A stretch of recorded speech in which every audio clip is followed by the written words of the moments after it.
Hiya. So I'm going to do a little video on kind of I'm going to do a little bit of video on kind of food addictions and kind of how we can sometimes hide those food addictions and how sometimes they can hide themselves from us. Now, I'm going to go for like a bit of a disclaimer in terms of this is only my own experiences, and I think that people can eat foods and not be addicted to them. I fully get that. I think people can very comfortably eat all sorts of different foods that are trigger foods for other people that are not trigger foods for others.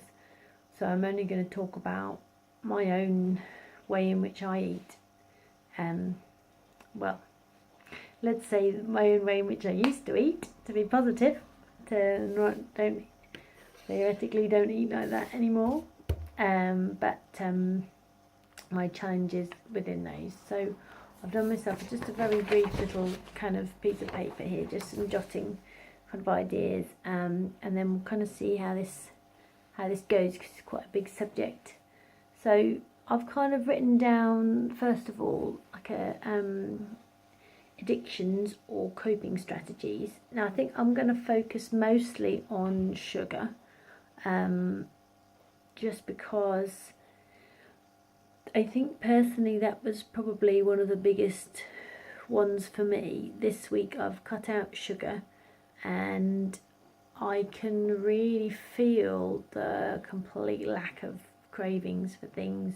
I have a vague interest in eating certain foods, but not a very strong one. There's not. I don't feel, unlike previously, I would feel a tremendous urge, like as in I could not function unless I'd actually eaten that thing. It was almost like I had to, there was a hole to be filled, and I had to keep eating until that sort of switched off in my head.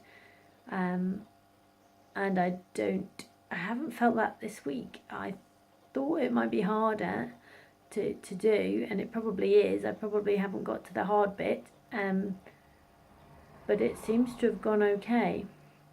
So I am going to focus mostly on sugar. I'm going to start with saying that I obviously it's because I've been watching like that sugar film and reading the sugar book and kind of looking at different kind of videos about that sort of subject.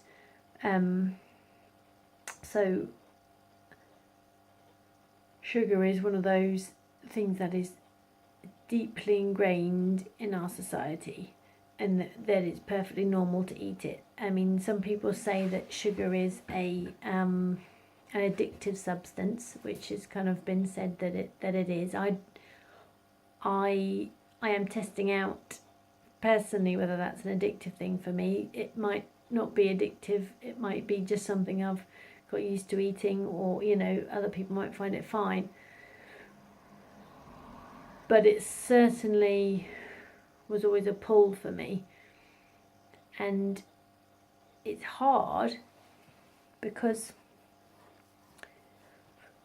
it's such a hidden thing in our society that it's very hard to see. So for example, it's a similar thing to how smoking was, tobacco was a little while ago, whereby it was so ingrained that it would be unusual if you didn't smoke, and it would be certainly unusual if you thought there was anything wrong with it. Whereas nowadays smoking is something that is considered addictive, and you shouldn't really do it. So I think the sugar thing is under the same kind of bracket, that it's not. I mean, obviously it is questioned because lots of people do have no sugar, but it's not overly questioned in society generally. So for example, birthday cake, for a birthday you'd have a birthday cake. That's quite normal, and if, I don't mean to be inflammatory, but the same would be said for, if you were having a party, you I say you wouldn't necessarily bring heroin to the party, but it depends on what party you're having. So it fits so ludicrously well that it's quite hard to question it. It's quite hard to say, maybe I don't want to have that. And I think for that, addiction around sugar, if it is addictive,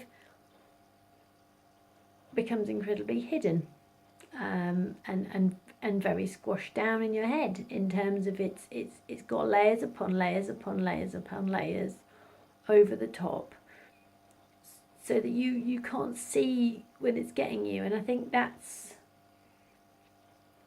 kind of where I wanted this video to focus on, where we are hidden addictions, because we do not confront the concept of sugar addictions in terms of it's not a thing, it's just you eat it, and if you're at all struggling with sugar and such, and not eating, you know, so example, if you're trying to restrict your diet in some way to kind of not eat so much sugar, you're going to you possibly feel that pull to want to eat more. So I've got a couple of bits. Sorry, it's a bit rambly, but it's quite a big concept that I'm struggling to get across. So I've got here addictions or coping strategies, in terms of, for me personally, I felt like sugar was a coping strategy for me. I used sugar to boost myself up when I was struggling. I used sugar to dull my feelings, dull my self down when I was struggling, in terms of feeling overstressed and I had too many worries in my head. I've got here hidden, where we choose to put ourselves in a situation. So that one's really triggered off by this week, where I chose to take a packet of crisps away with me, so that there would be one each for the kids and one for me. And I realised that I was subconsciously putting myself in a situation where I might eat sugar, because although the crisps are fine, the crisps are not sugary. In the past, crisps have led me to eat other things, I would eat those crisps and then I would want to eat something else, and though that something else would normally be bread and margarine and jam. And at the moment we have lemon curd in the house, so it would probably be bread, margarine and lemon curd. And that, again, it's not a big thing. It's not a big thing at all. Of course you can eat it. In terms of Slimming World, you can totally and utterly eat that. But it's the fact that I'm not in control when I eat that. I want to be in control when I eat something. Not like as in, kind of strict about it, but in terms of I'm making the choice. And when those feelings come up so strong like that, I feel like I don't have control of that choice. I feel like it's something else pulling me to it, and it's a totally different thing. For example, I have a banana here that I'm thinking about, I'm starting to feel peckish, so I thought I'll put a banana there in case I want to eat something. This banana for me personally, won't be something that, if I decide a little bit, like, for example, I can't be bothered to eat a banana, I'll just put it back in the fruit bowl, and for me, a jam sandwich or a Kit Kat or things like that, I wouldn't necessarily be able to make that choice. I'd want to eat it, and the pull to do it would be far stronger than the banana. And again, it's nothing against the food, it's the fact that I don't want to be swung about like that. I want to feel like, oh yeah, I want to eat it or I don't want to do it. So I feel like there's a hidden addiction layer where we choose to put ourselves in the situation. So there's a bit of us knows that in the future we'll want to do that. So for example, my crisps were me putting something in place that was relatively innocuous in order for me to, in the future, kind of eat sugar. And that's, I personally feel like that was my addiction talking, not me. That was my addiction, wanting to find a sneaky way of consuming it.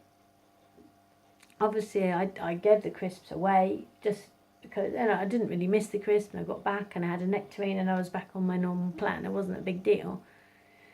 We've got here habits.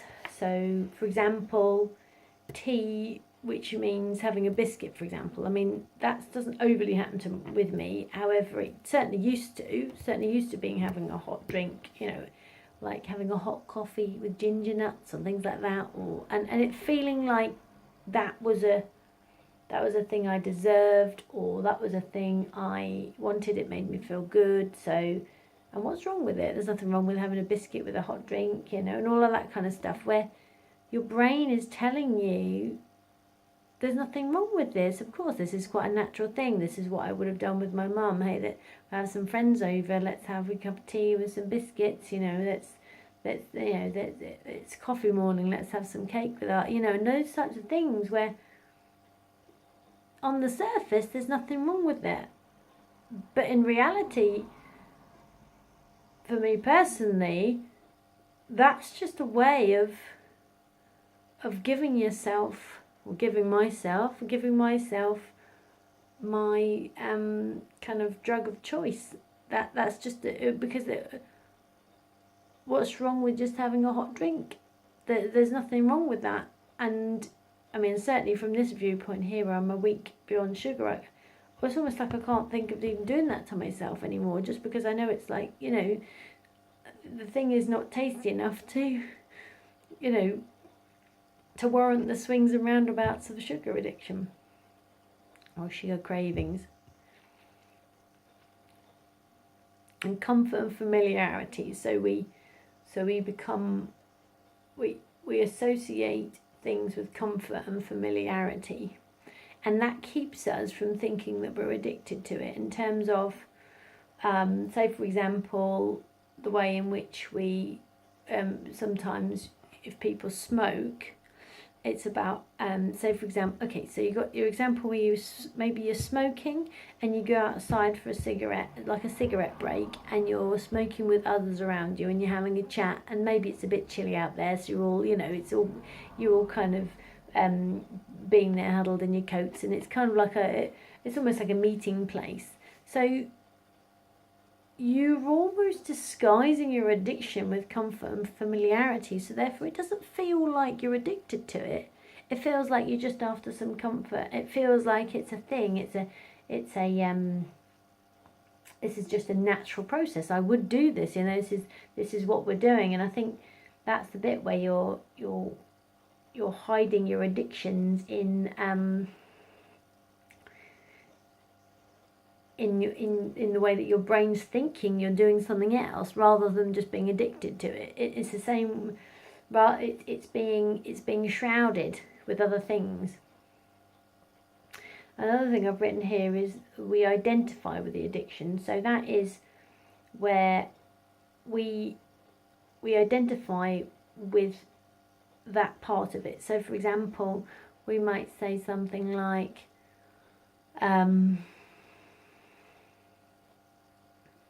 maybe not say something like, but maybe so you're a smoker. So for example, you're a smoker. So you identify with being a smoker. In your head, you are a smoker. That's something you do. So you almost feel like it's part of your personality. In terms of sugar, it's that you, I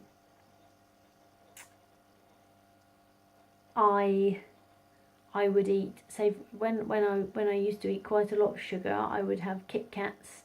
I would always maybe have some sweets on me, and you associate your personality and the way that you act around food as that is you. You kind of you take on those cravings and that cycle of addiction, in terms of like sugar, in terms of like when you want to eat something and you crave it, you almost take it on that is you. That's your personality type. You just like sugar. Or you just like chocolate. You know, you're a chocoholic. That's just you. You know, you just like cake. You're a person who likes cake, or you identify with it. So rather than separating it out and challenging it and saying this is happening to me rather than I am it, the addiction hides itself in pretending that it is just part of you instead of something you can fix. And there's another bit I've done here, which is we are weird if we deal with them, i.e. why don't you want to eat or drink this, in terms of when you try and change, people think you're quite odd to not want to do the things. They can't understand why you would want to do that. Unlike smoking, for instance, when someone gives up smoking, people are like, yeah, well done, that's great, it's a great thing to give up smoking, you've got to look after yourself. Even people who are smokers tend to say that. They say, oh yeah, good, great stuff. If you say you're going to give up sugar, it's like people can't quite understand why you would do that. And I think that's the bit where you can see very well their addictions within their environment. It's like you can't, it's so societally ingrained that is something that you do, that that shrouds the addiction, because it's just something you do. Why wouldn't you have a piece of birthday cake on a birthday? Why wouldn't you have a biscuit with your drink? Why wouldn't you eat some ice cream if you're feeling sad? I know these are all cliches, and I think there's a bit of my brain thinking about the fact that lots of those stuff is advertised. It's a thing where you it's advertised to kind of relax with some chocolate, have a break, have a Kit Kat. This is a treat. This is something that you deserve. You've worked hard. You need this. Or like, especially that, I remember that advert with what did it say? It's something like, you're not you if you're hungry. It was like advertising Snickers or Mars bars or something. And I can't think of anything worse. If you're actually hungry, to eat chocolate. Be like, oh, make your tummy really sore. Slight tangent there, but that's the bit where it's so ingrained within that if you are addicted and you want to eat it all the time, if you are addicted to sugar, it slips so easy under the radar, because of course it's incredibly mainstream. It's incredibly encouraged with advertising and with society. Celebrations, Christmas cake when it's Christmas time, and all this type of thing. It's so ingrained within that. Another thing I've written here is how it says, going to the supermarket to get something else so that you will put yourself into that situation. In terms of, I think this is referring to me when I used to be on a Saturday and I would go and get my partner a sandwich from Sainsbury's and then drop it into him for his lunch. And because I was going there anyway, and because I was hungry, because I've always been hungry on a Saturday, because it was a sort of early start, a bit of food, quite a long part of the day without eating, and then end of the day eat.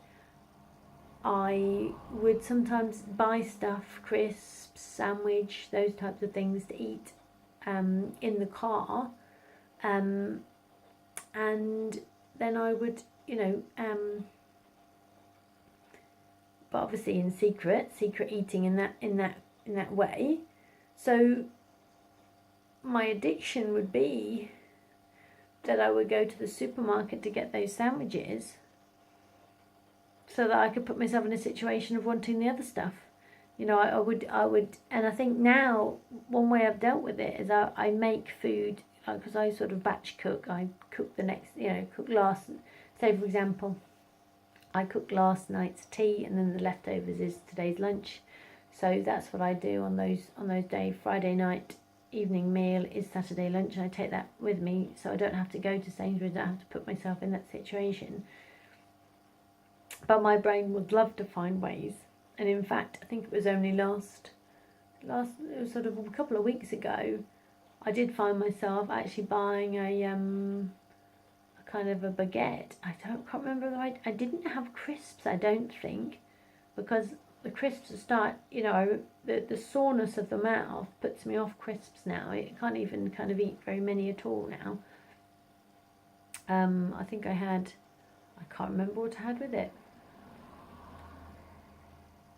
I think it was a Rocky Road, like chocolate bar or something, like a little sort of slice, and a sandwich. It was like a cheese ploughman's baguette type of sandwich.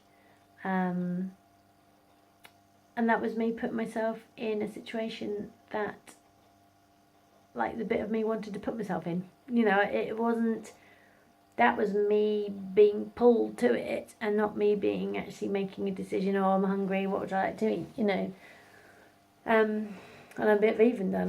My parents used to feed me as well when I got back to go and pick up my kids from, dropping them off there. And I had to, I asked them not to feed me in the end, because it's like, because I would eat some food I'd got from Sainsbury's, and then I would go back and then I'd eat their meal, and it was becoming very uncomfortable for me. So I decided what I would do instead is just have fruit in the middle of the day, because it was all wishy-washy, and I didn't feel comfortable at any points.